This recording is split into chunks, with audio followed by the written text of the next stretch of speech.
Hello साथियों, नमस्कार। मैं नितिन गुप्ता स्वागत करता हूं आप सभी का आपके अपने यूट्यूब चैनल गुरुकुल इंडिया पर।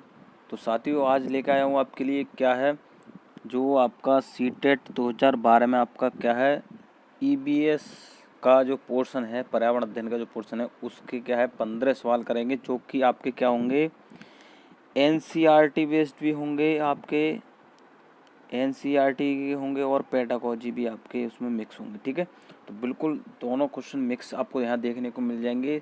बहुत ही इंपॉर्टेंट क्वेश्चन है, तो वीडियो के अंत तक ज़रूर बने रहेंगे। और जितने साथी चैनल पर पहली बार आए हैं और वीडियो को पहली बार देख रहे हैं, तो क्या करना है, उनको चैनल को सब्सक्राइब करना है और साथ साथ बेल आइकन को प्रेस करना है, जिससे कि आने वाली नेक्स्ट वीडियो को नोटिफिकेशन तक तुरंत पहुंच सके। इस चैनल पर आपकी फ्री ऑफ कॉस्ट तैयारी कराई जाती है पूरी। आपके क्या है, शिक्षक एक आपको जब तक एक सरकारी पद नहीं मिल जाता, तब तक आपकी तैयारी इस चैनल पर फ्री कराई जाती है। तो बिल्कुल जितने साथी हैं अपने साथियों को क्या है शेयर करेंगे वीडियो को, और क्या है ज़्यादा से ज़्यादा अपने साथियों को इस चैनल से जोड़ेंगे। ठीक है, बात को ख़त्म करते हैं। मैं बता दूं दोबारा से आपको, आज हम करेंगे क्या, पर्यावरण अध्ययन के आपके 15 क्वेश्चन करेंगे, जो कि आपके सीटेट 2012 में पूछे गए हैं। मिक्स क्वेश्चन होंगे, एनसीईआरटी के और आपके पेडागोजी के दोनों क्वेश्चन यहाँ पर आपको देखने को मिल जाएंगे। तो एक एक क्वेश्चन बहुत ही इंपॉर्टेंट है, तो बिल्कुल ध्यानपूर्वक समझते हुए चलेंगे, सारी चीज़ें इसमें क्लियर करते हुए चलेंगे, जिससे कि आपका कोई भी एग्जाम में क्वेश्चन गलत ना हो पाए। ठीक है, तो बात समझ में आ गई होगी। चलिए पहला क्वेश्चन देखेंगे कि भारोत्तोलकों को प्रायः ज़्यादा मांसपेशियां और बॉडी मास बनाने की आवश्यकता होती है। इस उद्देश्य के लिए उन्हें ऐसा आहार लेने की आवश्यकता है जो से भरपूर हो। ठीक है, तो बिल्कुल समझ में आ गई होगी बात आपके। तो ऑप्शन ए हमारा है कार्बोहाइड्रेट, ऑप्शन बी हमारा है वसा, ऑप्शन सी हमारा है विटामिन, ऑप्शन डी हमारा है प्रोटीन। तो बिल्कुल जो साथी क्वेश्चन देख रहे होंगे वो कह रहे होंगे बहुत ज़्यादा सिंपल है आंसर इसका। तो देखिए क्वेश्चन जो आपके आते हैं सीटेट में वो मिक्स आते हैं, सरल भी आता है, कोई भी चीज़ आप कर रहे हैं तो सरल भी आते हैं, उसमें कठिन भी आते हैं। तो ये ना समझें कि इसमें जो सरल क्वेश्चन है तो हम आसानी से कर लेंगे, इसमें कठिन भी क्वेश्चन है, बस आपको क्या करना है, समझना है उनको। तो इसमें आपको बताना है, देखिए आपको इसमें से कुछ ऐसा लग रहा होगा कि इसमें हम कौन सा लगाएं, सही लगाएं। तो बिल्कुल जो आपका बॉडी बढ़ाने के लिए और मांसपेशी बढ़ाने के लिए जो आपका सबसे ज़्यादा किसकी आवश्यकता होती है, जिसमें भरपूर मात्रा होती है अपने आहार, उसकी सबसे ज़्यादा भरपूर मात्रा होती है अपने क्या, मांसपेशी बढ़ाने के लिए, तो वो बताएंगे बिल्कुल आप प्रोटीन लगा देंगे। बात समझ में आ रही होगी। जितने भी बॉडी बिल्डर जो होते हैं वो क्या करते हैं, प्रोटीन वाले जो प्रोडक्ट होते हैं उनका सेवन करते हैं। ठीक है, बात समझ में आ रही होगी। कार्बोहाइड्रेट हमें क्या करता है, हमारे शरीर को ऊर्जा प्रदान करता है। ठीक है, क्या है, ऊर्जा प्रदान करता है। ठीक है, और विटामिन क्या होते हैं, हमारे जो जितने भी रोग होते हैं उनसे लड़ने की क्षमता प्रदान करता है। बात समझ में आ गई, मैंने सारी चीज़ें आपको बता दी। और वेट बढ़ाने मतलब जो बॉडी है उसको मांस बढ़ाने के लिए उस पर प्रोटीन का प्रयोग किया जाता है। ठीक है, जैसे चने हैं, या आपको पता होगा आपको, जिनमें प्रोटीन पाया जाता है उसका प्रयोग क्या करते हैं, बॉडी बिल्डर लोग करते हैं। ठीक है, तो सारी चीज़ें क्लियर हो गई होंगी। चलिए क्वेश्चन अगला देखेंगे कि रेखा की माँ के लिए रोजाना तालाब से लाए पानी में फिटकरी डालती है। तो ऑप्शन ए हमारा हल्के निलंबित अपद्रव्यों को अवसादित करने, ऑप्शन बी कठोर जल को मृदु जल में परिवर्तित करने, ऑप्शन सी हमारा पानी में मौजूद रोगाणुओं को खत्म करने, ऑप्शन डी हमारा है पानी को रंग रहित करने। तो बिल्कुल बताएंगे इसमें, देखिए कौन सा आपका आंसर सही हो जाएगा। तो कहेंगे सर हमारा ऑप्शन ए सही हो जाएगा, क्या है, हल्के निलंबित अपद्रव्यों को अवसादित करने। बात समझ में आ रही। देखिए फिटकरी डाल रहे हैं यहाँ पर, फिटकरी डाल रहे हैं, फिटकरी किस लिए डाल लेते हैं, जो उसमें जो अपद्रव्य होते हैं उनको अलग करने, अवसादित करने, अलग करने के लिए, जो कि पीने योग्य पानी बनाने के लिए। ठीक है, बात समझ में आ रही होगी। क्लोरीन की गोली का भी इस्तेमाल करते हैं कई जगह पर, और फिटकरी का भी इस्तेमाल करते हैं पानी को साफ करने के लिए, क्या है, पानी को साफ करने के लिए। बात समझ में आ रही होगी। और देखिए यहाँ पर रोगाणु को खत्म करने, रंग रहित करने, जल को मृदु जल में कठोर जल को मृदु जल में। तो इसमें जो सबसे ज़्यादा आंसर बिल्कुल सही होगा वो आपका ऑप्शन ए होगा, ध्यान से समझेंगे। ठीक है, तो सारे क्वेश्चन आप देखिए सीटेट में क्या होता है कि जितने भी ऑप्शन होते हैं वो आपको सही लगते हैं, लेकिन जो मोस्ट सुटेबल आंसर है वो ही आपको लगाना होता है। तो बिल्कुल सारे क्वेश्चन यहाँ आपको कराए जाएंगे। इससे पहले मैंने आपके क्या है 2011 में जो आपके पेपर आए हुए हैं ईबीएस का पोर्शन, वो भी करा रखा है। देखिए सारी तैयारी आपकी यहाँ पर चैनल पर कराई जाती है, तो बिल्कुल बने रहेंगे, अपने साथियों को भी जोड़ेंगे, और ध्यानपूर्वक जितने भी क्वेश्चन इस चैनल पर आपको कराए जाते हैं, जितना भी मटेरियल आपको पढ़ाया जाता है, जो कंटेंट आपको पढ़ाया जाता है, वो ध्यानपूर्वक समझना है। आपको वो ही चीज़ पढ़ाई जाती है जो आपके एग्ज़ाम में आती है। मैं हर बार कहता हूँ पढ़ो वो ही जो एग्ज़ाम में आए। ठीक है, तो बात बहुत हो गई। चलिए क्वेश्चन देखेंगे कि खाद्य श्रृंखला की संकल्पना को पढ़ाने में विद्यार्थियों की अधिकतम भागीदारिता के लिए निम्नलिखित में से कौन सी शिक्षण व्यूह रचना सबसे प्रभावी होगी। तो इसमें बताना है, देखिए कौन सी जो क्या है शिक्षण व्यूह रचना सबसे प्रभावी होगी। बात समझ में आ रही होगी। चलिए ऑप्शन ए देखेंगे। श्यामपट्ट पर लिखी विभिन्न खाद्य श्रृंखलाओं के सभी उदाहरणों को देखकर लिखने के लिए विद्यार्थियों से कहना। ऑप्शन बी हमारा जीवों के प्ले कार्ड्स बनाना और विद्यार्थियों के समूह को विभिन्न खाद्य श्रृंखलाओं को सोचते हुए उन्हें व्यवस्थित करने के लिए कहना। ऑप्शन सी हमारा है विभिन्न आवाज़ों क्या है आवाओं ठीक है क्या है आवाओं में चलने वाली संभावित खाद्य श्रृंखलाओं की खोज करने के लिए विद्यार्थियों को कहना। ऑप्शन डी हमारा है विद्यार्थियों को इंटरनेट से संबंधित जानकारी एकत्रित करने के लिए कहना। तो बता दूं इसमें देखिए क्या कह रहे हैं, खाद्य श्रृंखला की संकल्पना को पढ़ाने में, ठीक है समझ में आ रही, विद्यार्थी की अधिकतम भागीदारिता के लिए निम्नलिखित में से कौन सी शिक्षण व्यूह रचना सबसे प्रभावी होगी। समझ में आ रही बात, तो बिल्कुल बताएंगे इसमें। देखिए कौन सा आपका आंसर सही हो जाएगा, तो कहेंगे सर हमारा ऑप्शन बी सही हो जाएगा। जीवों के प्ले कार्ड्स बनाना और विद्यार्थियों के समूह को विभिन्न खाद्य श्रृंखलाओं को सोचते हुए उन्हें व्यवस्थित करने के लिए कहना। सबसे समझ में आ रही हो, व्यूह रचना बता रहे हैं सबसे प्रभावी होगी, तो बिल्कुल आपको ऑप्शन क्या लगाना है, बी लगाना है कि जो भी कार्ड क्या है बच्चे कार्ड बनाएंगे उसके बाद में उनके समूह को क्या है उनके जो खाद्य श्रृंखला के आधार पर उनको व्यवस्थित करने के लिए कहना। मतलब इससे बच्चा खुद करके सीख रहा है, तो बात वही आ जाती है पर्यावरण धर्म में। बच्चा यहाँ पर प्रत्यक्ष रूप से मतलब कुछ कार्य को खुद कर रहा है, स्वयं कर रहा है, तो क्या बच्चे के ज्ञान में वृद्धि होगी, ठीक है, और क्या है ठीक प्रकार से उस चीज़ को समझ पाएगा। देखिए और बता दूं मैं, इंटरनेट से संबंधित कोई आपको नहीं लगाना, प्राथमिक स्तरीय बात आ रही है तो इंटरनेट से कोई मतलब ही नहीं है। श्यामपट्ट पर लिखी खाद्य श्रृंखलाओं को सभी उदाहरण देकर लिखने के लिए कहना। जरूरी नहीं है यहाँ पर कह सकते हैं देख कर उतारने की बात आ रही है, बच्चों को समझने की बात नहीं आ रही है।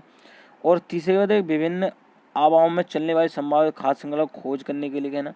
तो जो चल रही है उससे मतलब थोड़ी है, जो आपका मोस्ट सुटेबल जो सबसे सही जिसमें बच्चा स्वयं करके सीख रहा है वो आपका ऑप्शन बी सही होगा, ठीक है। सारी चीज़ समझ में आ रही होगी, तो क्या करना है एक बार वीडियो को लाइक कर देना है सभी साथी जितने भी देख रहे हैं, और क्या अपने साथियों को शेयर कर देनी है, ठीक है वीडियो।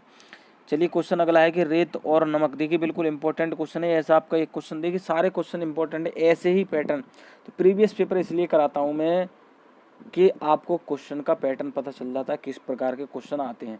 सेम ऐसे ही क्वेश्चन आपको सीटेट में देखने को मिल जाएंगे, ठीक है। क्या है थोड़ा क्वेश्चन का क्या है लहजा, मतलब जो है तरीका चेंज हो जाता है, क्वेश्चन आपके इस प्रकार ही आते हैं, ठीक है।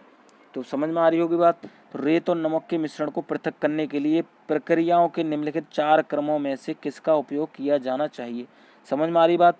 रेत और नमक के मिश्रण को क्या अलग अलग करना है, तो उसके लिए कौन सी जो क्रिया है जो कि इन दोनों के लिए सही है, ठीक है, और 4 को क्रम में बताना है। समझ में आ रही होगी बात। तो पहला है बाष्पन, अवसादन, निस्तारण, निस्पंदन।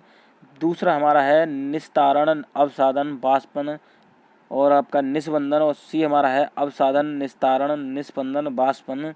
और डी हमारा है निस्पंदन, निस्तारण, बाष्पन, अवसादन। तो इसमें बताना है कौन सा क्रम से है, कि सबसे पहले कौन सी क्रिया होती है, कौन से उसके बाद में कौन सी क्रिया होती है, उसके बाद में कौन सी क्रिया होती है, उसके आधार पर आपको बताना है, क्रम से बताना है। तो इसमें कहेंगे सर हमारा ऑप्शन डी सही हो जाएगा। क्या है निस्पंदन, निस्तारण, बाष्पन, अवसादन, ठीक है। बाष्पन सही होगा, अपसारण अलग अलग करनी है, निस्तारण उसमें डालने की बात आ रही है, घोलने जैसे भी है, और उसके बाद में निस्पंदन, ठीक है। बात समझ में आ रही होगी। तो सबसे पहले निस्पंदन लगाना, निस्तारण लगाना है, बाष्पन लगाना है और अपसादन लगाना है, ठीक है। रेत और नमक की बात आ रही है, तो समझ में आ रही होगी बात आपके। चलिए तो मैंने बता दिया, देखिए रेत और नमक की बात आ रही है, तो इसमें जो बाष्पन की क्रिया जो लास्ट में हो रही है उसके द्वारा क्या होगा कि रेत जो होगा वो आपका नीचे रह जाएगा, और जो नमक है वो क्या है बाष्प के रूप में, मतलब पहले तो घुल जाएगा, उसको घोलने की बात यहाँ पर आ रही है, उसके बाद में उस बाष्पन की बात आ रही है। तो बाष्प द्वारा रेत जो होगा वो नीचे बैठ जाएगा, और जो नमक है वो घुला हुआ है वो बाष्प के रूप में ऊपर चला जाएगा, जो कि बाद में अलग कर लिया जाता है। बात समझ में आ रही होगी। क्वेश्चन अगला देखेंगे कि एक विज्ञान शिक्षिका श्वसन प्रकरण पढ़ाने के बाद परीक्षा का आयोजन करती है और यह देखती है कि अधिकांश विद्यार्थी श्वसन और सांस लेने के बीच अंतर को नहीं समझते हैं, यह किसके कारण हो सकता है। तो ऑप्शन ए हमारा है यह उनकी कक्षा अध्यापक नहीं है। ऑप्शन बी हमारा है विद्यार्थी प्रश्न को सही तरीके से नहीं समझ सके। ऑप्शन सी हमारा है शिक्षिका की कक्षा में प्राय बहुत अनुशासनहीनता रहती है। ऑप्शन डी हमारा है वह कक्षा में प्रभावी तरीके से संबंधित संकल्पना को व्याख्यायित नहीं कर सकी। तो जितने साथी रेगुलर क्लास कर रहे हैं इस चैनल पर उनको पता होगा, ये क्वेश्चन मैंने करा रखा है आपको। जो हमने क्या है ईवीएस पेडागोजी सीरीज स्टार्ट कर रखी थी, जो आपके 5 जुलाई को एग्ज़ाम होने वाला था सीटेट का, उसको लेकर क्या था कि हमने आपकी जो सीरीज थी, जो श्रृंखला थी, मैराथन क्लास थी, वो 5 जुलाई को होने वाली थी, उसको लेकर 300 प्रश्न सेलेक्ट किए थे आपके लिए ईवीएस पेडागोजी के। उसमें सारे क्वेश्चन मैंने करा रखे हैं, बहुत ही इंपॉर्टेंट क्वेश्चन है। तो जिन साथियों ने वो वीडियो नहीं देखी है तो क्या प्लेलिस्ट में आपको वीडियो देखने को मिल जाएंगी, तो वीडियो जाकर ज़रूर देखेंगे। बहुत ही इंपॉर्टेंट क्वेश्चन है आपके सीटेट 2020 के लिए, ठीक है।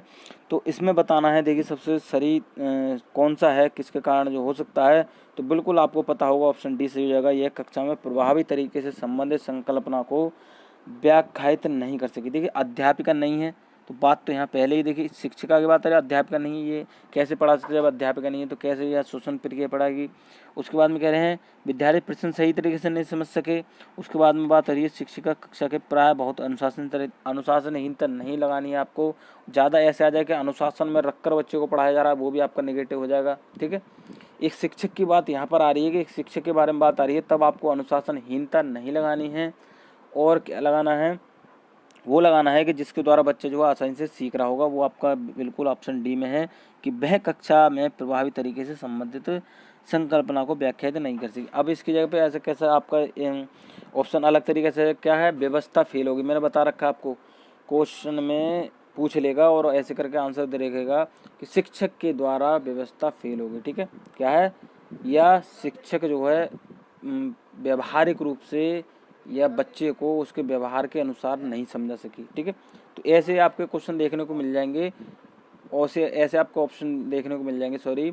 तो आपको बिल्कुल सही वाला लगाना है। मैंने बता दिया व्यवस्था फेल होगी, ऐसे भी क्वेश्चन आपको देखने को मिले होंगे, प्रीवियस पेपर आपने देखे होंगे। तो इसमें आपको बिल्कुल लगाना है कि कभी भी ऐसा नहीं लगाना है कि एक शिक्षक जो है पूर्ण रूप से नहीं कर सका, प्रश्न बच्चे नहीं कर सके, अनुशासनहीनता रहती है, या वह उस क्लास का शिक्षक नहीं है, या एक शिक्षक पर वह विषय वस्तु नहीं आती है, पढ़ानी नहीं आती है, वैसे आपको नहीं लगाना है।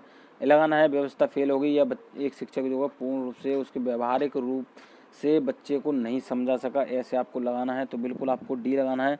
मैं इतना टाइम क्यों लेता हूँ, क्योंकि आपके अगर जितने भी साथी हैं जो सीटेट को पहली बार दे रहे हैं उनको पता नहीं है किस प्रकार के क्वेश्चन आते हैं, तो सारी चीज़ें समझते हुए चलना है। बिल्कुल सारे साथियों को साथ लेकर चलना है जो कि वीक हैं, जो सीटेट को उनको पता नहीं है किस प्रकार के क्वेश्चन आते हैं, कैसे तैयारी करें। तो बिल्कुल आपको कोई टेंशन लेने की ज़रूरत नहीं, जब तक नितिन सर आपके साथ हैं तो सीटेट का एग्ज़ाम आपको क्रैक होगा। तो बिल्कुल सारी तैयारी आपको इस चैनल पर कराई जा रही है, ठीक है। तो अगला क्वेश्चन बात करेंगे, निम्नलिखित में से भोजन बनाने का कौन सा तरीका अच्छा है। तो ऑप्शन ए हमारा है सब्जियों को काटना और तब उन्हें चलते पानी में धोना। ऑप्शन बी हमारा है सब्जियों को काटने और पकाने से पहले उन्हें कुछ समय के लिए धूप में रखना। ऑप्शन सी हमारा है बैक्टीरिया नष्ट करने के लिए सब्जियों को गहरा तलते हुए पकाना। ऑप्शन डी हमारा सब्जियों को अच्छी तरह से धोना और फिर काटना। तो बताएंगे इसमें, देखिए कौन सा आपका आंसर सही हो जाएगा, तो कहेंगे सर हमारा ऑप्शन डी सही हो जाएगा। क्या है, सब्जियों को अच्छी तरह से धोना और फिर काटना। तो बिल्कुल बात समझ में आ रही होगी, आपके यहाँ पे भी सब्जी आती होगी तो आपको क्या करना है, उसको सबसे पहले अच्छी तरह से धोना है, उसके बाद में काटना है। और लॉकडाउन का माहौल वैसे ही आपको पता है, तो बिल्कुल सारी सावधानियाँ बरतनी है आपको। सब्जियों को काटना, उन्हें चलते पानी धोना बिल्कुल नहीं लगा सकते हैं आपको, इससे कोई मतलब ही नहीं है आपका। सब्जियों को काटना और उनके पकाने, तलते हुए क्या है, कुछ समय के लिए धूप में रखना, और क्या है गहरा तलते हुए पकाना। तो बिल्कुल आपको पता चल रहा होगा, तो इसमें आपका आंसर डी से हो जाएगा। सब्जियों को अच्छी तरह से धोना है, उसके बाद में काटना है। समझ में आ रही होगी बात। ऐसे ही क्वेश्चन आपको सीटेट में देखने को मिलते हैं। क्वेश्चन अगला देखेंगे, इंपॉर्टेंट क्वेश्चन है, ऐसे ही क्वेश्चन आपके आते हैं। पॉइंट दे रखेगा, उसके बारे में पूछ लेगा कौन से कथन जो है इनसे संबंधित है, ठीक है।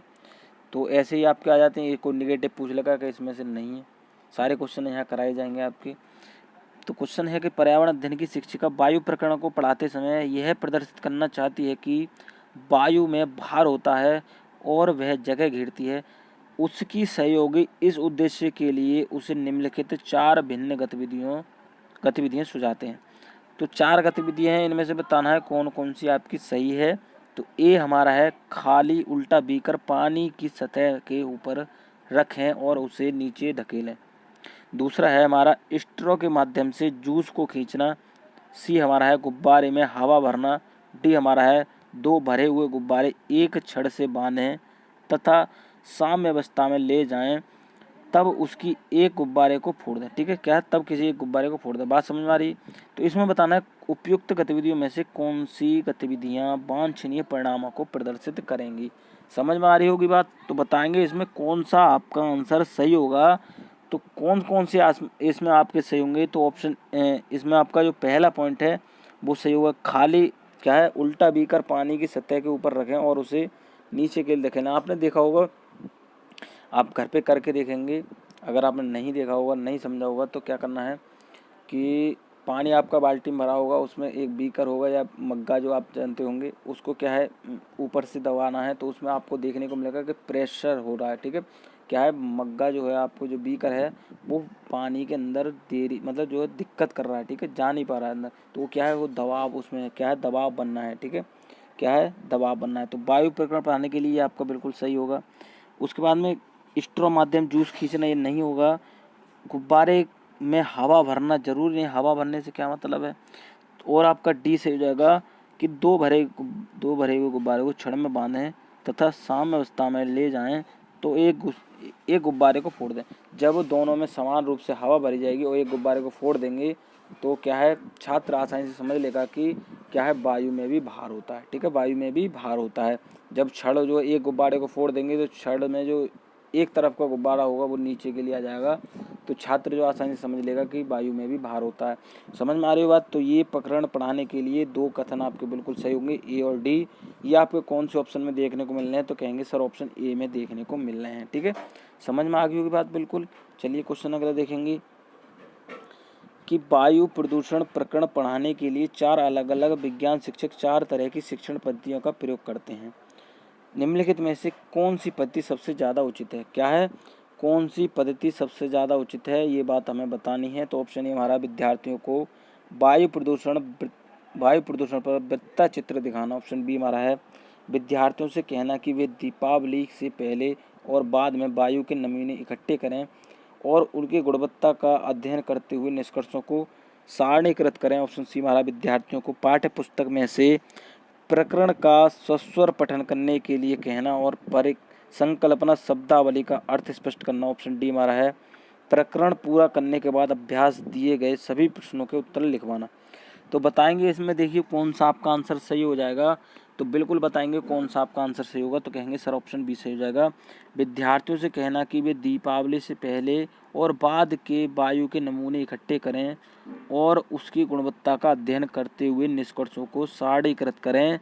ये कह रहे हैं 4 तरह की शिक्षण पद्धतियों का प्रयोग करते हैं। क्या है, वायु प्रदूषण प्रकरण पढ़ाने के लिए 4 अलग अलग विज्ञान शिक्षक। समझ में आ रही बात? 4 तरह की शिक्षण पद्धतियों का प्रयोग करते हैं। निम्नलिखित में से कौन सी पद्धति सबसे ज़्यादा उचित है।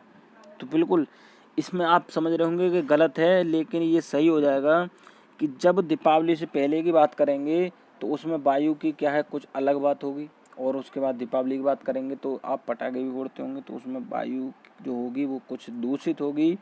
तो उसके बाद में कह रहे हैं नमूने इकट्ठे करेंगे, उसके बाद में क्या है, उनकी गुणवत्ता का अध्ययन करेंगे और उसके बाद में निष्कर्ष। मतलब बच्चा जो खुद कर रहा है, इसमें आपको ये देखने को मिल रहा है बच्चा खुद कर रहा है, बच्चे को खुद करने के लिए दिया जा रहा है, बच्चे को खोजने के लिए दिया जा रहा है, वो आपका आंसर जो होता है मैंने बता रखा है आपको पिछली वीडियो में। तो बिल्कुल निष्कर्ष पे भी पहुंचेगा। उसकी साड़ी बनाने के लिए कहेंगे कि इसमें क्या हुआ है। ठीक है, तो प्रकरण पढ़ाने की बात आ रही है, समझ में आ रही होगी बात। प्रकरण को पूरा करने के बाद अभ्यास दिए गए प्रश्नों, मैंने बता रखा है, ऐसा कहीं भी आपको देखने को मिले बिल्कुल लगा काट देना है। ठीक है, पाठ्य पुस्तक के प्रकरण को सस्वर पठन कहने के लिए कहना जरूर नहीं, पहले बच्चा समझेगी नहीं तो सस्वर पठन कहाँ से कर सकेगा। और प्राथमिक स्तर की बात आ रही है, समझ में आ रही बात। विद्यार्थी वायु प्रदूषण वृत्ता चित्र दिखाना, वृत्ता चित्र से बच्चा क्या समझेगा। ठीक है, मैंने बता दिया, बच्चा जब तक स्वयं करके नहीं सीखेगा तब तक क्या बच्चे के ज्ञान में वृद्धि नहीं होगी। बात समझ में आ रही, मैंने बता रखा। पर्यावरण अध्ययन की कहीं भी बात आ जाएगी तो बच्चे को प्रत्यक्ष रूप से बच्चा कोई कार्य कर रहा है या बच्चा करके सीख रहा है, बच्चे को खोजने के लिए दिए जा रहे हैं, उससे रिलेटेड आपको कहीं भी क्वेश्चन या ऑप्शन देखने को मिल जाता है, वो आपका आंसर बिल्कुल सही होता है। बात समझ में आ रही होगी आपके। तो अगला क्वेश्चन देखेंगे, कि एक शिक्षिका तनावग्रस्त बच्चे की पहचान कर सकती है जब बच्चा निम्नलिखित व्यवहार प्रदर्शित करता है। तो ऑप्शन ए हमारा पढ़ाई में पूर्ण एकाग्रता, ऑप्शन बी हमारा बहुत बात करना, ऑप्शन सी हमारा है हाइपर एक्टिविटी अति सक्रियता, ऑप्शन डी हमारा आक्रामक व्यवहार। तो ये भी क्वेश्चन मैंने आपको करा रखा है, आपने वो पेडागोजी की सीरीज आपने कंप्लीट की हुई है, तो कुछ क्वेश्चन उसमें रह गए हैं वो आपके करा दिए जाएंगे। तो बिल्कुल आपने वो क्वेश्चन देखें तो आपको ये आंसर इसका पता होगा। तो कहेंगे सर हमारा ऑप्शन डी से होगा आक्रामक व्यवहार। शिक्षिका तनावग्रस्त बच्चे की पहचान कर सकती है, ठीक है, जब बच्चे निम्नलिखित व्यवहार प्रदर्शित, व्यवहार की बात आ रही है तो व्यवहार से व्यवहार भी आ गया, ये आपका क्या है एक ट्रिक समझ सकते हैं। उसके बाद में देखिए तनावग्रस्त बच्चे की बात आ रही है तो बच्चा जो है कुछ ऐसा व्यवहार प्रदर्शित करेगा कि एक शिक्षिका स्वयं समझ लेगी या जिस कक्षा में बच्चे होंगे वो भी समझ लेंगे कि इसकी क्या है आक्रामक व्यवहार करेगा, कुछ भी बच्चा ऐसी क्रिया कर देगा जिससे कि क्या शिक्षिका समझ लेगी। पढ़ाई में पूर्ण एकाग्रता नहीं, बहुत बात करना नहीं होगा, हाई एक्टिविटी ये इससे संबंधित नहीं है, समझ में आ रही बात। तो आक्रामक व्यवहार आपको लगाना है जब भी, देखिए क्वेश्चन आप पर रिपीटेड हो चुका है कई बार आपके सीटेट में पूछा गया है, तो बिल्कुल ध्यान से समझेंगे, ये आपको लगाना है आक्रामक व्यवहार, ठीक है। चलिए क्वेश्चन अगला है, पानी के साथ प्रयोग करते हुए ज्योति यह देखती है कि स्टील की खाली कटोरी पानी पर तैरती है लेकिन लोहे की एक छोटी कील डूब जाती है, इसे तथ्य द्वारा व्याख्यात किया जा सकता है। तो सारे क्वेश्चन लिए गए हैं, टेंशन लेने की कुछ ज़रूरत नहीं है, ध्यान से समझते हुए चलेंगे और क्या है वीडियो के अंत में कमेंट करके ज़रूर बताएंगे कि क्वेश्चन कैसे लगे, वीडियो में कोई कमी है क्या है, तो जिससे कि आने वाली और वीडियो को क्या है बेहतर रूप से आपके लिए लाया जा सके, ठीक है। बात करेंगे पहले ऑप्शन की, स्टील की कटोरी पर लगने वाला बल उसके भार की तुलना में ज़्यादा है जबकि लोहे की कील पर लगने वाला बल उसके भार की तुलना में कम है। ऑप्शन बी हमारा लोहे की कील पर लगने वाला बल उसके भार की तुलना में ज़्यादा है जबकि स्टील की कटोरी पर लगने वाला बल उसके भार की तुलना में कम है। ऑप्शन सी हमारा लोहा पानी की तुलना में भारी है और स्टील पानी की तुलना में हल्का है। ऑप्शन डी हमारा है लोहा पानी की तुलना में हल्का है और स्टील पानी की तुलना में भारी है। तो समझ लिया होगा बिल्कुल क्वेश्चन आपने, तो बताएंगे इसमें कौन सा आपका आंसर सही होगा। तो कहेंगे सर हमारा ऑप्शन ए सही हो जाएगा, स्टील की कटोरी पर लगने वाला बल उसके भार की तुलना में ज़्यादा है जबकि लोहे की कील पर लगने वाला बल उसके भार की तुलना में कम है। समझ में आ रही बात। जब कटोरी होता है, कटोरी का एरिया ज़्यादा होता है, तो ये क्वेश्चन मैंने शायद करा रखा है आपको, समझ रहे हैं आप। तो कटोरी का एरिया ज़्यादा होता है जिससे कि उसमें दबाव जो होता है वो क्या है पूर्ण रूप से चारों तरफ से पड़ता है, लेकिन जो कील होती है उसका एरिया कम होता है और दबाव की मात्रा होती कम होती है, जिसके कारण क्या है कील डूब जाती है और कटोरी नहीं डूबती। जैसे कि आपने जहाज़ देखा होगा, जहाज़ इतना बड़ा होता है और वो नहीं डूबता है, लेकिन आप सुई लें या कोई ऐसी वस्तु लेंगे जो कि छोटी होती है और वो क्या आसानी से डूब जाती है। बात समझ में आ रही होगी। तो क्या है उसके एरिया की वजह से उसके दाब की मात्रा जो है कम हो जाती है, दाब की मात्रा मतलब ऐसे कह सकते हैं एरिया की वजह से क्या है वो वस्तु जो है डूब नहीं पाती है, और लेकिन जो वस्तु छोटी होती है वो उसमें दाब कम लगता है, ठीक है, बल कम लगता है, जिसके कारण वह डूब जाती है, ठीक है। समझ में आ रही। भार की तुलना में क्या है कम है, क्या है किसके कील पर लगने वाला बल, ठीक है, और कटोरी पर लगने वाला बल क्या है उसके भार की तुलना में ज़्यादा है। समझ में आ रही बात। तो इसका एरिया है तो उसके अनुसार उसका बल जो है जो भार है उसकी तुलना में ज़्यादा लग रहा है, और जो कील है उसकी तुलना में जो वजन है उसकी तुलना में क्या है बल कम लग रहा है, ठीक है। समझ में आ रही बात।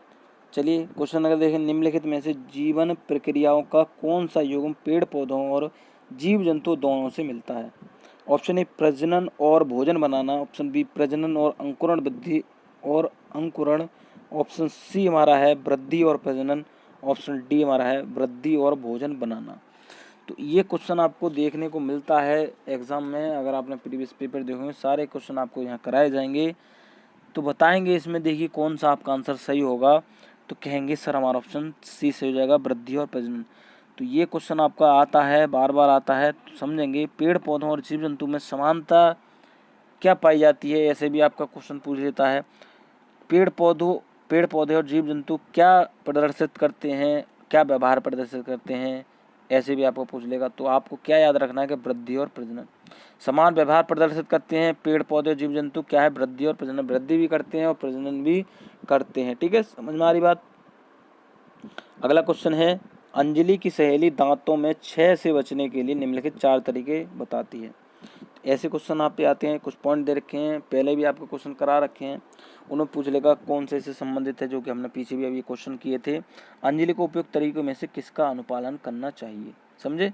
तो बताएंगे, ए है हमारा दिन में 2 बार ब्रश करें, बी हमारा है इनेमिल कम ना हो इसके लिए ब्रशेज पहने, ऑप्शन सी हमारा है कि मिठाई चॉकलेट्स और कार्बन डाई युक्त पेय पदार्थ ना लें, और डी हमारा है हर खाने के बाद कुल्ला करें। तो बताना है इसमें, देखिए कौन कौन से जो बिंदु हैं वो सही हो जाएंगे। तो कहेंगे, मैं बता दूं आपको, जो आपका सी वाला है कि मिठाई चॉकलेट और कार्बन डाई युक्त पेय पदार्थ ना लें, समझ में आ रही बात। उसके बाद में हर खाने के बाद में क्या करेंगे, कुल्ला भी करेंगे, समझ में आ रही है बात। उसके बाद में क्या है, दिन में 2 बार ब्रश करें, इनेमिल कम ना हो इसके लिए ब्रेसेस पहने, ज़रूरी नहीं है। तो ये तीनों जो मैंने बताए हैं आपको, ए बताया है और डी बताया और सी बताया है, ये आपको क्या उपयुक्त तरीका है किसके लिए, दांतों के क्षय से बचने के लिए। समझ में आ रही बात। आप भी ये क्या इस्तेमाल कर सकते हैं, क्या है, क्षय से बचने के लिए क्या करना है, दिन में 2 बार ब्रश करना, सुबह करना, शाम को करना, जो भी जो छात्र करते होंगे, हमारे कई साथी हैं। और मिठाई चॉकलेट और कार्बन डाई युक्त जो भी पदार्थ होते हैं वो ना लें, ठीक है, जो कि आपके लिए दांतों के लिए बहुत ही ज़्यादा क्या होते हैं, हानिकारक होते हैं। ठीक है, और क्या खाने के बाद कुल्ला करेंगे, ये भी बात आपकी आप जानते होंगे, अब आप दैनिक जीवन में रह रहे होंगे, आपको सारी चीज़ें पता होगी। तो बता रखा है पर्यावरण अध्ययन में, आपको क्या समझना है, दैनिक जीवन को अपने समझना है, जो कि आपके व्यवहार में चल रहा है, बस वो ही आपका आता है सीटेट में। तो क्वेश्चन अगर देखें, नीचे दिए गए बेन आरेख का अध्ययन कीजिए। तो क्या है, ज़मीन पर रहने वाले जीव जंतु, कुछ ऐसा आरेख दे रखेगा, तो उसमें बताना है कि क्या है, निम्नलिखित में से कौन से जीव जंतु एक्स में रखे जा सकते हैं। पहले समझ लेंगे इसमें, देखिए कौन कौन से हैं। एक्स का मतलब है जो तीनों में आ रहे हों, क्या है, जो तीनों में रहते हैं। ठीक है, ऐसे कौन से जीव जंतु हैं जो आपके तीनों में रहते हैं, कैसे, ज़मीन पर भी रहते हैं और पानी में भी रहते हैं और आपके अंडे भी देते हैं, समझे बात। तो बताना है इसमें, ए हमारा है ईल सर्पमीन, बी हमारा है शार्क, ऑप्शन सी हमारा है मछली, ऑप्शन डी हमारा मगरमच्छ। बिल्कुल बात समझ में आ रही होगी, ये क्वेश्चन मैंने करा रखे हैं इससे संबंधित। तो बताएंगे इसमें, देखिए कौन सा आपका आंसर सही होगा, तो कहेंगे ऑप्शन डी सही हो जाएगा, मगरमच्छ। मगरमच्छ जो होता है आपका ज़मीन पर भी चलता है, आपको पता होगा, आपने देखा होगा। उसके बाद में पानी में भी रहता है, ठीक है, और उसके बाद में क्या है, वह अंडे भी देता है। अब एक क्वेश्चन ऐसे आ जाए कि उसके सर पर आँखें होती हैं या उसके कान दिखाई नहीं देते, ऐसे भी आता है, आपका आता है। तो बिल्कुल आपको मगरमच्छ लगाना है, ये अंडे भी देता है, ज़मीन पे ही रहता है, पानी में भी रहता है। ठीक है, समझ में आ रही बात। मछली होती है आपकी पानी में रहती है, अंडे भी देती है, शार्क भी मछली होती है, समझ में आ रही बात। चलिए अगला क्वेश्चन देखेंगे। के लिए मछली घर एक्वेरियम में हवा वाला पंप रखा जाता है। ऑप्शन ए, जलीय पौधों को अधिक कार्बन डाइऑक्साइड उपलब्ध कराने, बी हमारा है अधिक ऑक्सीजन को पानी में घुलने देने, सी हमारा है मछली घर एक्वेरियम की शोभा बढ़ाने, ऑप्शन डी हमारा पानी को साफ करने। तो बिल्कुल बताएंगे इसमें, देखिए कौन सा आपका आंसर सही हो जाएगा। तो कहेंगे सर हमारा ऑप्शन बी सही हो जाएगा, अधिक ऑक्सीजन को पानी में घुलने देने। पानी को साफ करने, शोभा बढ़ाने, ये आपका नहीं हो सकता, आपको देख कर ही पता चल रहा होगा। जलीय पौधों को अधिक कार्बन डाइऑक्साइड उपलब्ध कराने, तो पौधे को अधिक कार्बन डाइऑक्साइड उपलब्ध कराने, तो पौधे तो नष्ट हो जाएंगे, खत्म हो जाएंगे। ठीक है, अधिक ऑक्सीजन को पानी में घुलने देने के लिए क्या किया जाता है, मछली को एक्वेरियम में हवा वाला पंप रखा जाता है, जिससे कि क्या है, ऑक्सीजन उसको मिलती रहे। ठीक है, आपने देखा होगा, आपके पास जो कई साथी होंगे जिनके घर में होंगे जो एक्वेरियम होंगे, जो कि मछली पाल रहे होंगे, तो उसमें पाइप लगा होता है। वो पाइप किस लिए होता है, ऑक्सीजन की मात्रा को बढ़ाने के लिए। ठीक है, समझ में आ रही बात, और ऑक्सीजन को पानी में घोलने के लिए। अगला क्वेश्चन देखेंगे, लास्ट क्वेश्चन है, ध्यान से समझेंगे, इंपॉर्टेंट क्वेश्चन है कि जब एक मछली को पहले से उबले लेकिन कमरे के तापमान पर ठंडा किए गए पानी से भरे एक्वेरियम में डाला जाता है तो वह मर जाती है। ऐसा इसलिए होता है क्योंकि मछली घर एक्वेरियम का पानी। तो बताना है बिल्कुल। देखिए आपका, देखिए 2 क्वेश्चन इससे संबंधित आ गए, मछली संबंधित, पानी संबंधित, बिल्कुल समझेंगे। ऑप्शन ए हमारा ऑक्सीजन रहित है, ऑप्शन बी मछली द्वारा पानी पीने होगा, यहाँ पर क्या है, पीने के योग्य नहीं है। सी हमारा है खनिज रहित है, ऑप्शन डी मछली के तैरने योग्य नहीं है। मछली के तैरने योग्य नहीं है, पीने योग्य नहीं है, पानी मछली थोड़ी पीती है। ऑक्सीजन रहित है, ठीक है, नहीं लगाना, लेकिन खनिज रहित है। मतलब मछली जहाँ पर पानी में रहती है, आप ये समझ रहे होंगे केवल पानी से ही चलती है, जीवित रहती है। तो खनिज जो उसमें पाए जाते हैं, आपके पानी में, जल में पाए जाते हैं, जो आपको मछली खाती है, वो उसमें नष्ट हो जाएंगे, जिसलिए क्या है, मछली मर जाएगी। क्या है, मछली मर जाएगी। ठीक है, समझ में आ रही होगी बात आपके। तो बिल्कुल पानी, उबले हुए पानी में अगर मछली को रखेंगे तो उसके जो खनिज पदार्थ होंगे वो नष्ट हो जाएंगे। ठीक है, जो कि आपको पता होगा, तो जिससे कि मछली मर जाएगी, ये आपको समझाना है। समझ में आ रही होगी बात। तो सारे क्वेश्चन जितने भी कराए हैं, तो बिल्कुल कमेंट करके बताएंगे कैसे क्वेश्चन लगे आपको, जिससे कि और आगे बेहतर क्वेश्चन, बहुत ही बढ़िया क्वेश्चन आपके लिए लाए जाएँ। तो बिल्कुल, और बिल्कुल जे अगर क्वेश्चन आपको अच्छे लगे, क्या करना है, बिल्कुल वीडियो को लाइक कर देना और अपने साथियों को शेयर कर देना है, जितने भी साथी क्या है, शिक्षक भर्ती की तैयारी कर रहे हैं। ठीक है, और जितने भी साथी चैनल पर पहली बार आए हैं, क्या करना है, चैनल को सब्सक्राइब करना है, साथ साथ बेल आइकन को जरूर प्रेस कर देना है, जिससे कि आने वाली नेक्स्ट वीडियो को नोटिफिकेशन तक तुरंत पहुँच सके। ठीक है, तो बिल्कुल मैं ऐसी लेटेस्ट वीडियो आपके लिए लेकर आता रहूँगा। वीडियो देखने के लिए धन्यवाद।